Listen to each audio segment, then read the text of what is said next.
Hi, welcome to Laura's World. We're sitting here today talking with a friend of mine, Tim. Thank you for doing this with me.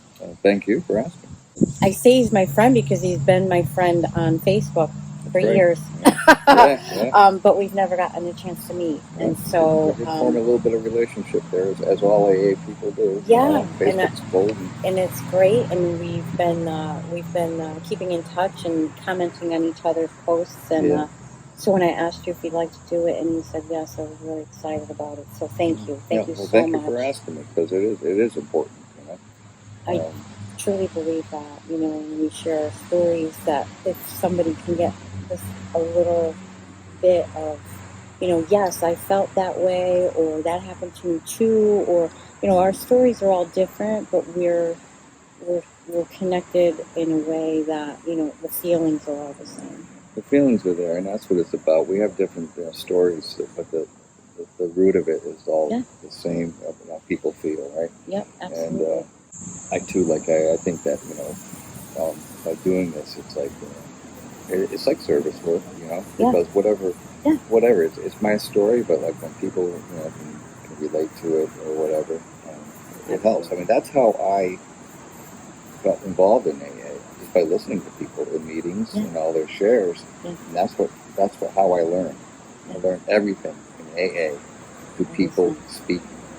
So I think it's really important, and the people that were sharing and stuff like that, they had no idea how important it was to me. Because I was keeping it in the beginning about how, oh my God, that's me. We all go through that. Yeah. And, but if they kept their mouth quiet, it wouldn't be so, I don't know if I'd be here or not. So it's important. I did the same. I didn't say a word, but I was listening. And that's what kept me going back. I kept saying, I don't know why I keep going, because I wasn't saying anything and I was still white knuckling it, but I would always hear something that I needed to hear. Yeah, I was just pleased to find out there was people like me. Yeah. Though I was out there for a lot of years, so I knew there were people like me. Yeah. Well, but I mean, as far as realizing, that I need to do something, there's people that went through the same feelings that I did. So. Absolutely. Well, why don't you tell us a little bit about your story, Tim? Well, I grew up over here in Milford, and my parents came down from Massachusetts to live in Quincy, and they were trying to make a better life. With us kids, we were all young. I was in the middle of 5. My father was a pretty heavy drinker. Okay. And there's other things going on. I was pretty young. But my mother took off on us, and my father didn't know. So he filed a missing persons report. I mean, he was that blindsided that she had a boyfriend. Oh, yeah. So she took off with somebody and shipped the kids. Did you guys know that she? No clue. I didn't. I was so young. They shipped me off to Massachusetts with my sister for the summer. Oh my goodness. For a couple months. We had no clue what was going on. And you were she even left. I was about 7-ish, around there. Wow. Yeah, or younger maybe. And so I didn't even know what was going on. I didn't know until even years later. But I do know I got a new baby brother out of it. Okay. So apparently, so we know what happened there. And then they got divorced. And I remember my father leaving, and it was real sad. Although he was a big drinker and stuff like that, I loved my dad.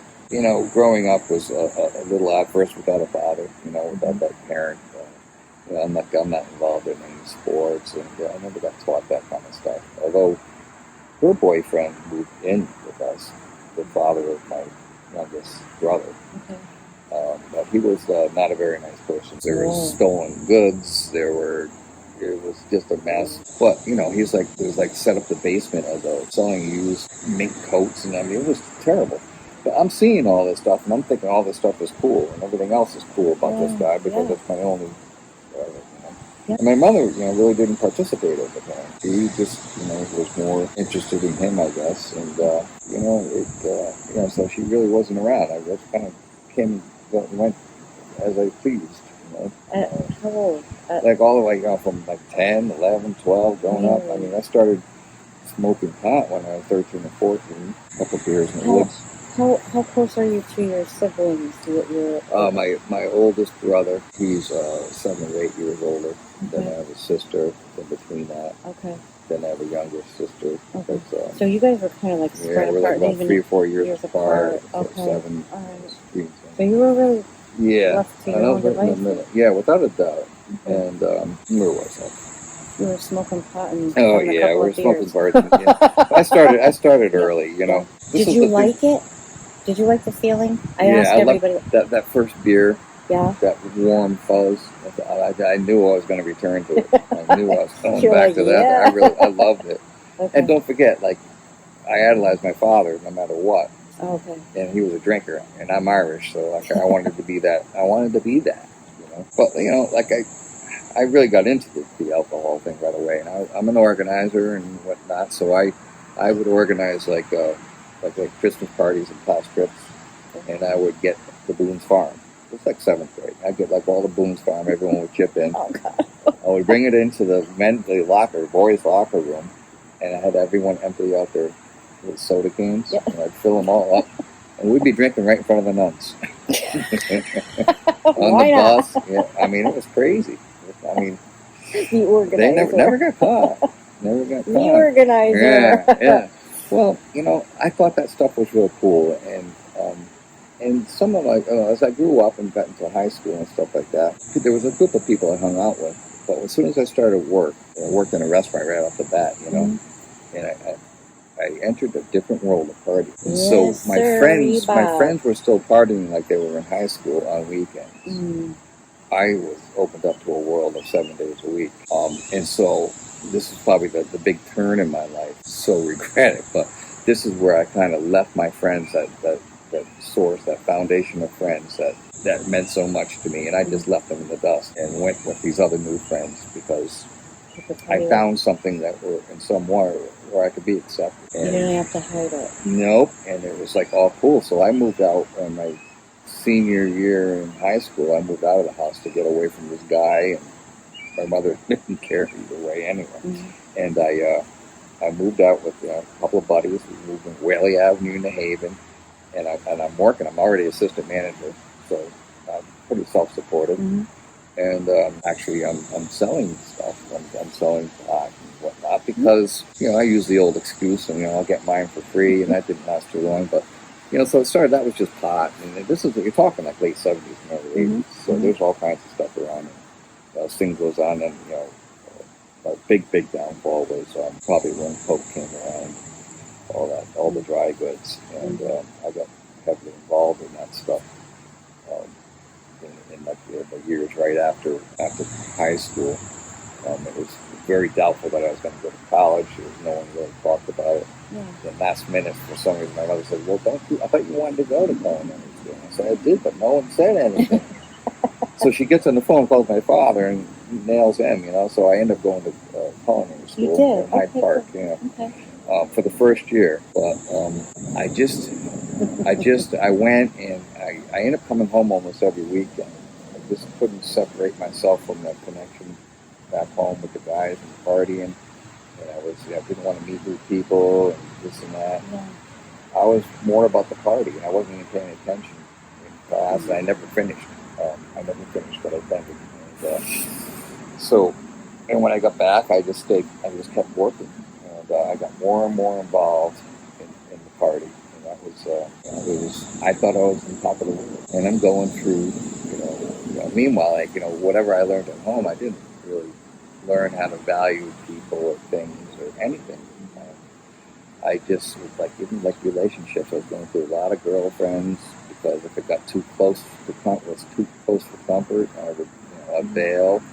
I was very materialistic, and this one's better over here, or let me hop, and just craziness, and I didn't know I knew what I was doing, but I didn't think there was anything wrong with it at all. I mean, because I just didn't have that foundation, Even though I went to Catholic high school and grammar school, I just didn't have faith. I didn't want anything to do with it. I was an altar boy and the whole thing, and so I didn't have the way I think now. I didn't have any faith. I didn't understand spirituality. All I just knew was religion, and I thought that was Yeah. ridiculous. I thought it was a big fairy book. I did too.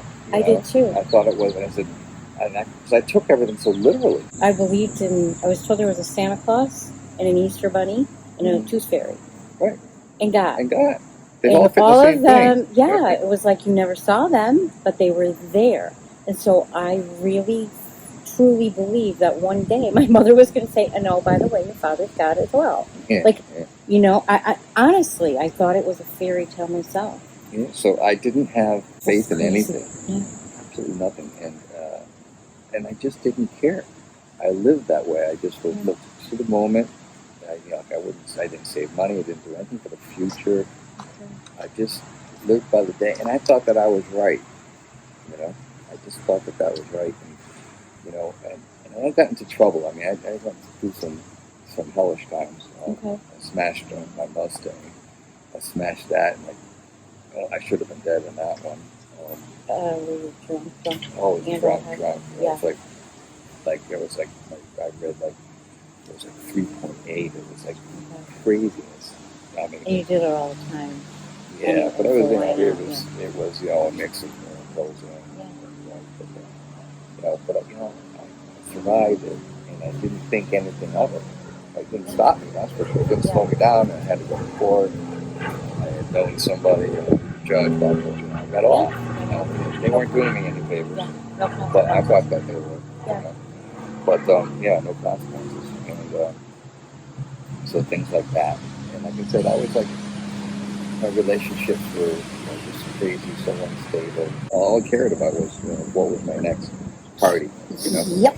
And, I know that. I hear that. Yeah. So I did that kind of stuff for a while, and then I wanted to get married. I wanted a family so badly. And I was very fast to get in relationships, and they would burn up and explode. So my first wife, she just had a baby from a guy that took off. So the baby's months old. Okay. I'm going to save the day. You're going to, save of course the day. You are. So not living from week to week. All of a sudden we have a little bit of money. Of course, I go buy large amounts of dry goods, and that's how that started. And she ended up. The guy came back into the picture, so she was cheating on me. But I was no angel either. Mm-hmm. So we ended up after a year. And that's when I went to my first rehab. Because why? Because she left? No, because I think that was part of it. Okay. Was that a contention between you need help? And we went to a marriage counselor, and what came up there was, are you willing to try to stop drinking? I'm like, how did it come about me? What's going on? Wait a minute, we're not here for that. Yeah, we'll talk about that later. And I said, absolutely not. Okay. And then she said, well, I want a divorce. And I said, that's fine. Okay. And, I went to rehab, put myself into Silver Hills because I was very into the dry goods at this point. Okay. And I thought I was just going there for that because now that I was single again, I was partying and so I went to Silver Hills for 30 days.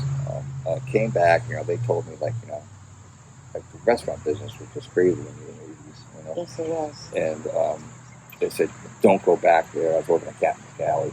Okay. And we were opening a new one in Milford.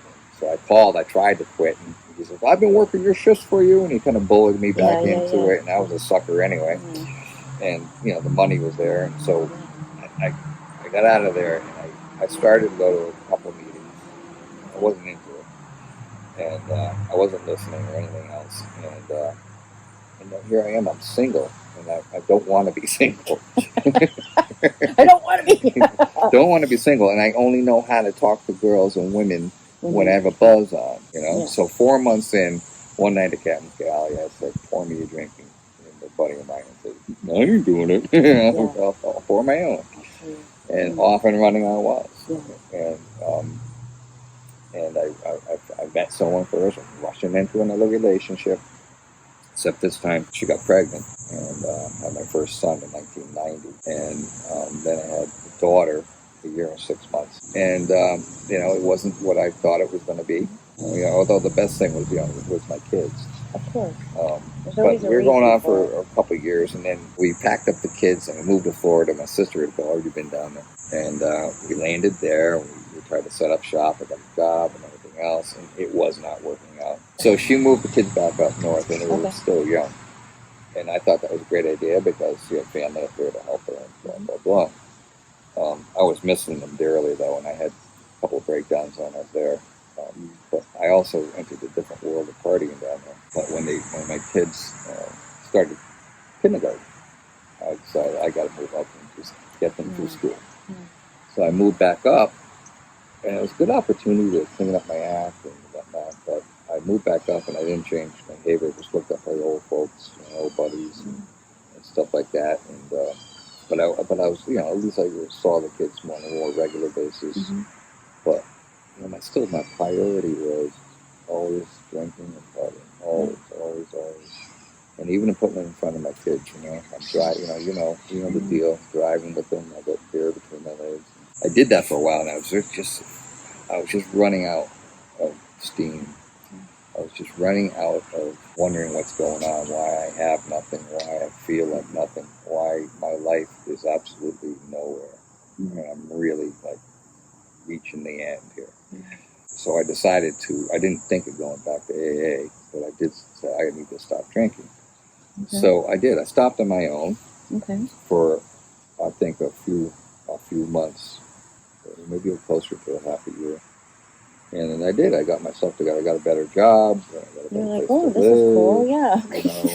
That's all I had to do. Seemed to work out better, and I was like, I was behaving. I felt better. I was healthier. And that's when I met the wife I have now. And so I was pretty much sober. Time's a charm, Tim. Yeah, right? It is this time. It is. I'm still with her. I'm on my third as well. That's why I say it. Yeah. But so she knew me when I was, I won't say sober, but she knew me when I was not drinking. Had some, a little bit sane. Okay. I was thinking properly, and I was setting myself up to do better. Okay. So I started to say, I want something to do. I want some normalcy. Yeah. We ended up getting married, and that's when we found a business finally, because I was still going through jobs because I just couldn't work for anyone else. I thought I knew it all, and I knew that I was talented, and I was making other people money, and I wasn't being treated right the way I thought, and stuff like that. So I finally got an opportunity. We got an opportunity to start. It was like a deli. It was just a deli when I took it over. This is in '98. Okay. I was very successful very fast. Awesome. Okay. Yeah, she was so helpful, and all that, getting me on my feet, and things were going good. She worked for a while, and of course that never works out to good husband and wife. It just doesn't, So she ended up getting a job with insurance and all that kind of good stuff, which she still has to this day. And I ran the show over there, and I built it up to do catering as well. And then I opened up another one in Waterbury, and then I did a helicopter support. I had a cafeteria set up in Trumbull. So that thing's rolling pretty good. But I'm also burning a candle, and she's not around anymore. She's home, but I'm on my own. And I'm there 5:30. Left to your own devices. I'm there at 5:36 in the morning. You need a little something to keep you awake. It was terrible. I mean, I could feel it. I don't have to go through the progression, but I mean, it got to the point where I'm I have to get up and use the bathroom in the middle of the night. I'm guzzling vodka to go back to bed. On the way to work, all during work, I don't want to get into the whole thing, but I was really, and I thought I was hiding it pretty good at home. I wasn't. But I had some good days when I could get away with it, that kind of stuff. I think we think if we're not talking about it, nobody's bringing it up, that they don't know. But they sick of it. They just don't even want to talk about it anymore. Yeah, they know already. So the end, towards the end though, I mean, I was physically addicted, where DTs, and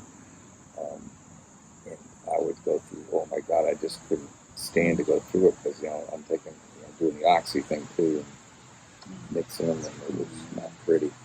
What was the turning point for? So this is what happened. It was building, and one last vacation, it was apparently pretty bad.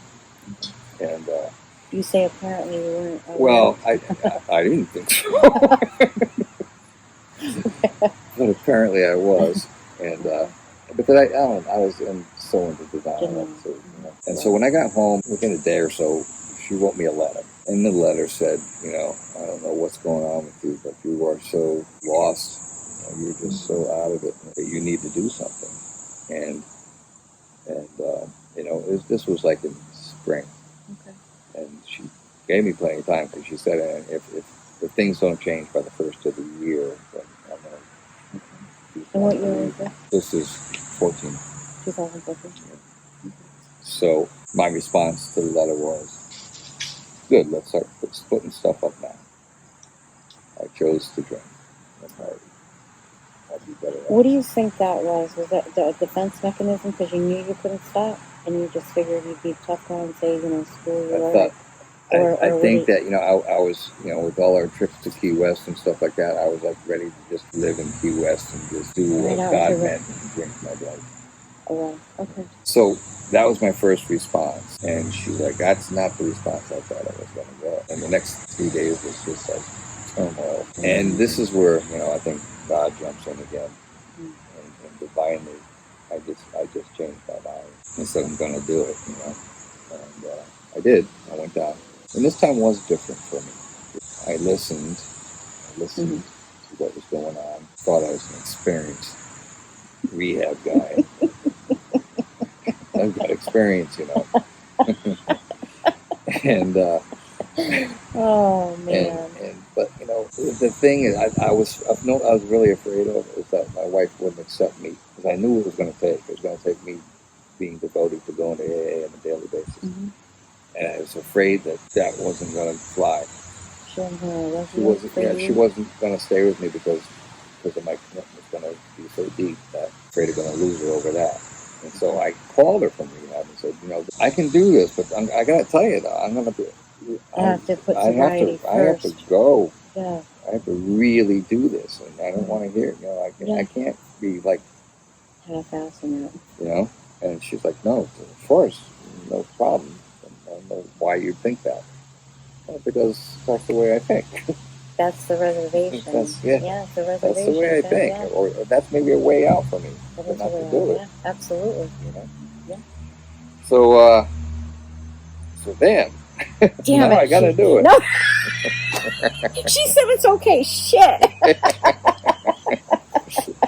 So I came back, and I did what they said. In fact, he went to my first meeting with me. It was a Sunday afternoon. It was a step meeting, I think. But anyway, so she came to the first one, and the very second one, I went to another time at St. Mike's. What I was attracted to was the sincerity of their shares. And I was really envious that they were all sober and I wasn't. And I wanted it. I wanted it bad. For some reason, that room there was some kind of an attraction there for me. And then I had a little push again from my higher power. Like when I was looking around for a sponsor within the first week or so, I had asked somebody, and they referred me to this guy John. I didn't recognize him physically, but it ended up that he was, when I was 16, working in a restaurant, my first job. This guy was a liquor salesman. I love hearing stuff like that. And he's been in AA, and he still is today. And we're like old goombas, That is crazy. So I here love it is. hearing So that. he ended up. He that drove was me divine intervention, right there. without a doubt. And he said, "I'll drive you every day." And I'm like, "I can drive myself." Wow. But he drove me anyway, yeah. And I didn't understand what it was all about. But it's a good thing he did because there was like who knows? I might have decided sleeping in was better. And it was kind of a commitment. And he got me rolling for sure. The way I ended up establishing my faith in a higher power. I did the steps with this guy, and that's another divine thing because this guy, all of a sudden, when I was in high school, I had brothers for teachers in Notre Dame. Well, he was in Holy Cross, associated with Holy Cross, so he was friends with my teachers. So, Yeah. and now he's my sponsor. He used to do the encounters that I went to. That's crazy. That's crazy.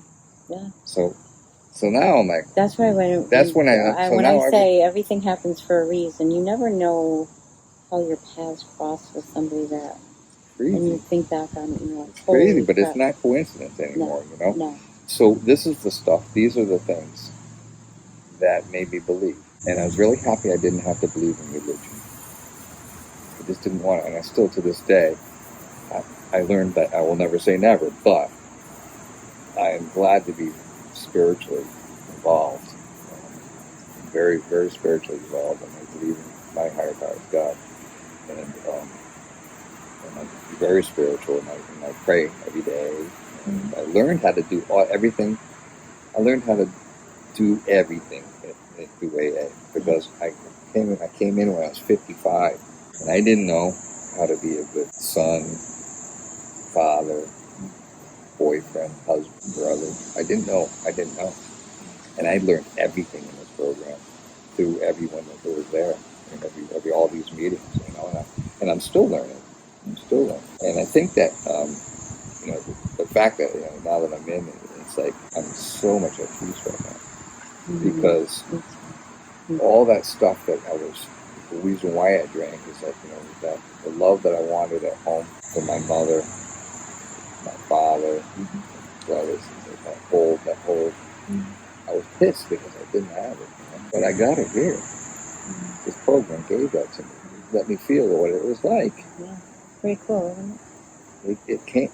I mean, so you can't live your life over, but I got the gift of knowing what it's like to be loved in this program, and it's amazing.